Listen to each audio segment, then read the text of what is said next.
আমাদের question number 3 কোশ্চেনটা কিন্তু ভীষণ ভালো একটা কোশ্চেন, যেখানে বলেছে কোন শক্তির ব্যবহারে অ্যাসিড বৃষ্টির সম্ভাবনা বাড়ে।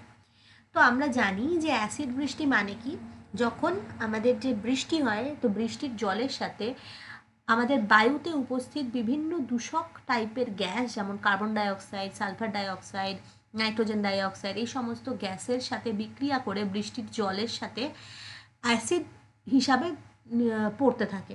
মানে বৃষ্টির জলের ফোঁটা ওই সমস্ত গ্যাসের সাথে বিক্রিয়া করে অ্যাসিড উৎপন্ন করে এবং সেটা কিন্তু পৃথিবী পৃষ্ঠে ঝরে পড়ে।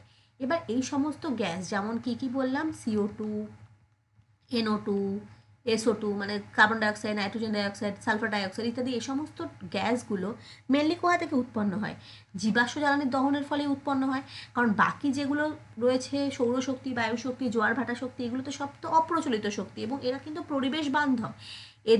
এদের শক্তির ফলে কিন্তু কোনো রকমের গ্যাস, দূষক টাইপের গ্যাস নির্গত হয় না। একমাত্র জীবাশ্ম জ্বালানির দহনের ফলেই কিন্তু এই সমস্ত দূষক টাইপের গ্যাস নির্গত হয় এবং এই গ্যাসগুলো বৃষ্টির জলের সাথে মিশে দেখতে পাচ্ছ সৃষ্টি করে H2CO3, মানে হচ্ছে কার্বনিক অ্যাসিড। কার্বনিক অ্যাসিড যেটা কিন্তু জলের সাথে, অর্থাৎ বৃষ্টির জলের সাথে কার্বনিক অ্যাসিডটা আমাদের পৃথিবী পৃষ্ঠে ঝরে পড়ছে। এছাড়াও আমি যদি দেখি H2O সালফার ডাইঅক্সাইডের সাথে বিক্রিয়া করে তৈরি করে H2SO3, যেটা হচ্ছে সালফিউরাস অ্যাসিড। সালফিউরাস অ্যাসিড, ঠিক আছে। এছাড়াও আমি বলতে পারি H2O নাইট্রোজেন ডাইঅক্সাইডের সাথে বিক্রিয়া করে তৈরি করে নাইট্রাস অ্যাসিড এবং নাইট্রিক অ্যাসিড, ঠিক আছে। এটাকে বলা হয় নাইট্রাস অ্যাসিড। নাইট্রাস অ্যাসিড, আর এটা তো আমাদের খুবই ফেমাস নাইট্রিক অ্যাসিড, ঠিক আছে। তো এটা একটু ব্যালেন্স নেই, তো আমি একটু ব্যালেন্স করে দিই, এটা 2NO2 হবে, তাহলেই হয়ে যাবে পুরো ব্যালেন্সিং।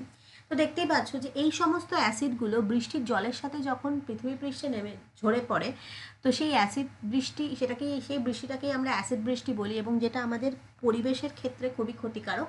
যেটা আমাদের শরীরের মানে ওই অ্যাসিডের বৃষ্টির জলে যদি আমরা ভিজি তাহলে আমাদের শরীরে স্কিন ক্যান্সার হতে পারে। এছাড়াও কিন্তু অ্যাসিড বৃষ্টির প্রভাবে তাজমহল জানো যে হোয়াইট মার্বেলগুলোর ওপরে ইয়েলোইশ একটা টোন পড়ে যাচ্ছে, যেটাকে বলা হয় মার্বেল ক্যান্সার।